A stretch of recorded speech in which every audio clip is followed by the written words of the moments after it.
Bonjour, je suis Lisa, je suis fleuriste spécialisée dans les compositions en fleurs séchées et aujourd'hui on va voir la technique du bouquet de fleurs séchées.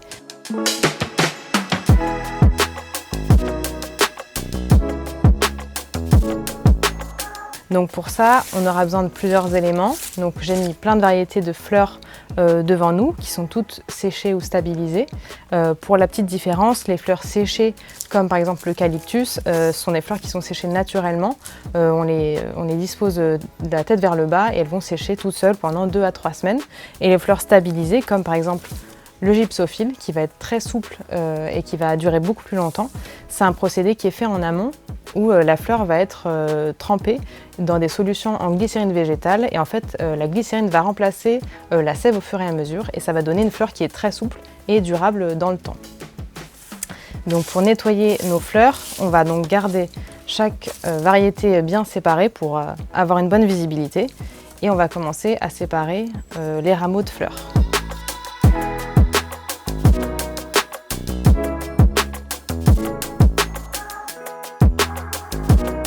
Donc, une fois qu'on a préparé ces deux variétés-là, ce qu'on appelle les bases, qui va faire que le bouquet aura du volume et de la densité, on a tous les éléments pour faire une brève présentation.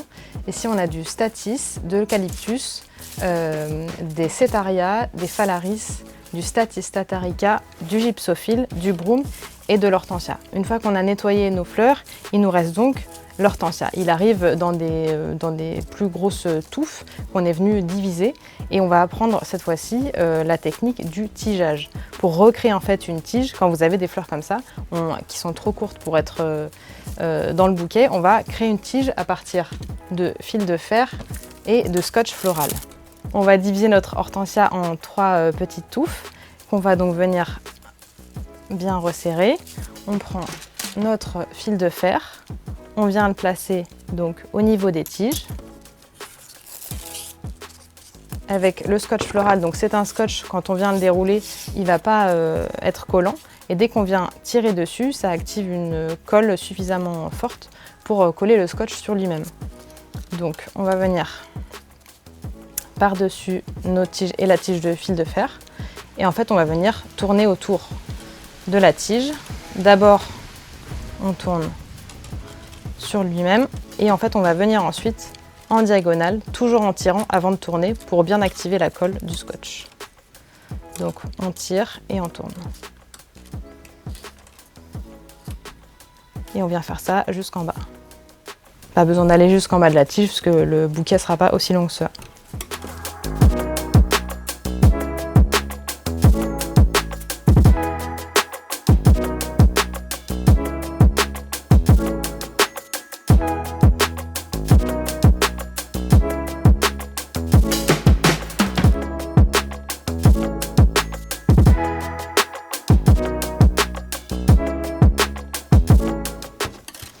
Une fois qu'on a tous nos éléments bien préparés, on va pouvoir monter le bouquet. On va donc apprendre la technique de la vrille. Ça consiste en fait à monter le bouquet avec les tiges toujours dans le même sens.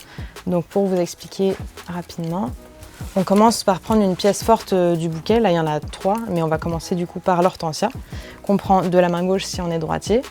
Et on va intégrer chaque tige au fur et à mesure.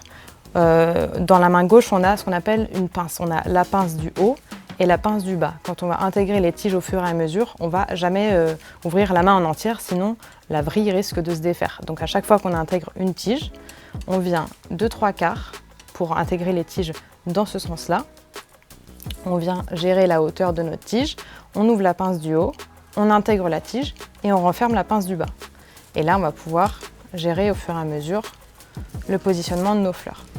On n'hésite pas à regarder régulièrement l'assemblage de nos tiges pour voir si elles sont correctement installées. Par exemple, cette tige-là, on l'a déjà tigée en amont, mais on peut tiger à peu près n'importe quelle variété de fleurs. L'intérêt de garder les tiges bien rangées, c'est qu'une fois qu'on commence à monter le bouquet, on n'a qu'une seule main pour avoir accès aux tiges et c'est pour ça que c'est bien d'avoir un plan de travail qui soit bien propre. Toutes les 3-4 tiges, on va tourner le bouquet pour ne pas fleurir le même côté. Donc pour ce faire, pour ne pas lâcher la vrille, on va pincer au-dessus de notre main gauche et on va venir faire un quart de tour pour intégrer du coup dans l'autre sens.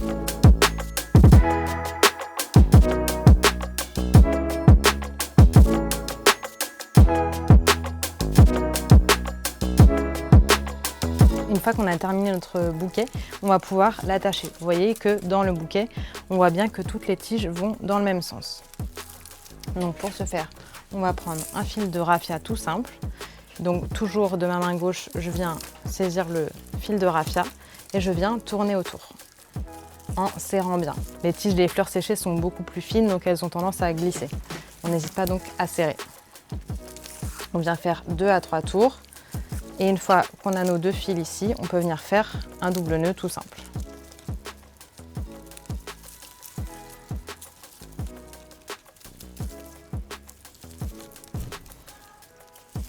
Et on pourra venir le couper à ras. Pour ensuite couper les tiges, ça dépend du contenant que vous avez, mais dans les règles de l'art floral, c'est pareil. On a une règle qui s'appelle le 2 tiers, 1 tiers. Ça va être 2 tiers au-dessus du lien et 1 tiers au-dessous. Ça dépend encore une fois de votre contenant.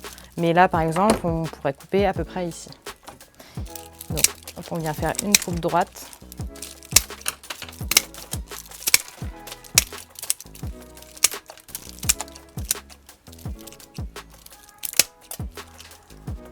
Donc dans cette vidéo, on a vu la technique de la vrille qui permet d'avoir un bouquet bien esthétique. Et dans la prochaine vidéo, on va voir la technique des couronnes de fleurs séchées.